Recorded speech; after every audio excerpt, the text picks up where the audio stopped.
আজকে আমি রিস্কা অটোওয়ালা ভ্যানালা ভাইদেরকে বলতে চাই, আপনারাও দেখেন এইভাবে কিছু ছাত্র পটুয়াখালীতে আছে। আজকে সেই রাঙ্গাবালি, গলাচিপা, বিশেষ করে একবারে সেই মহিপুর, আমাদের বাউফল, বিভিন্ন প্রত্যন্ত অঞ্চল থেকে মানুষ আসতে পারে না অনেক বৃষ্টির কারণে। এখানে সাধারণ কয়েকটা গ্রামের ছাত্ররা আসছে। আমি অনুরোধ করে ওদের দিকে তাকান। এরা কারা? যাদের পকেটের মধ্যে আতর পাওয়া যায়, তসবি পাওয়া যায়, যাদের পকেটে টিস্যু পাওয়া যায়, যাদের গায়ে কোনো আতরের ঘেরান আসে, কলেজের মধ্যে ঢুকলে একটা ইমামের মতো মনে হয়, আলেমের মতো মনে হয়। কাজে আমি চাই আপনাদের ছেলেদেরকে সংগঠনে দেন। ওরা সন্ত্রাস হবে না, চাঁদাবাজ হবে না, জালেম হবে না, গুন্ডা হবে না, ওরা দেশেই থাকবে, ওদেরকে পালাতে হবে না। ঠিক না? বলবেন। আমি সমালোচনা করতে চাই না। আপনারা জানেন পিছনে যে সংগঠন এই দেশে ছিল তার একটা দল ছিল সহযোগী ছাত্রলীগ। এই ছাত্রলীগের নেতা ফরিদপুর কোন কাজে আসছিল, যাওয়ার সময় গাড়ি নিয়ে যায়, পেটে দেয় ছাগলে ঘাস খায়, রাম ছাগল। তখন দেয় বাংকার খালি, এই ছাগল দটি উঠেছে গাড়িতে।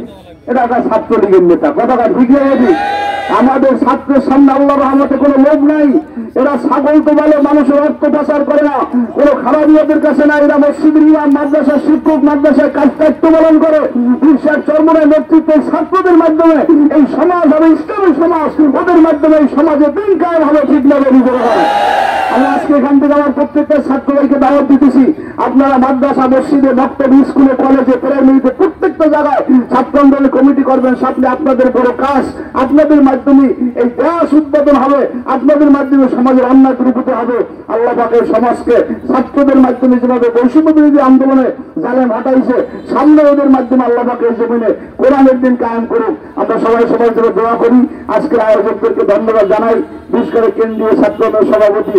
আমরা মোবারকবাদ, আমাদের প্রত্যেক প্রতিষ্ঠা বার্ষিকী বড় কোনো অনুষ্ঠানে কেন্দ্রের মুরব্বী আসেন, সভাপতি আসেন, আমরা সবাইকে মোবারকবাদ জানাই। জেলা নেতৃবৃন্দ সহ যারা আছেন সবাইকে ধন্যবাদ জানাই। আশেপাশে আমার ভাইরা যারা অটো থামানো আছেন, সাংবাদিকের ভাইরা রোদ্রের মধ্যে আসেন, এবং প্রশাসনের অনেক ভাইরা ওখানে নিরাপত্তা পাহারাদারি আছেন, সবাইকে ধন্যবাদ জানাই আমি আমার আলোচনা শেষ করছি। নাসরুল মিনাল্লাহ ফাতুন করি বাবা শিল মুকমিনিন।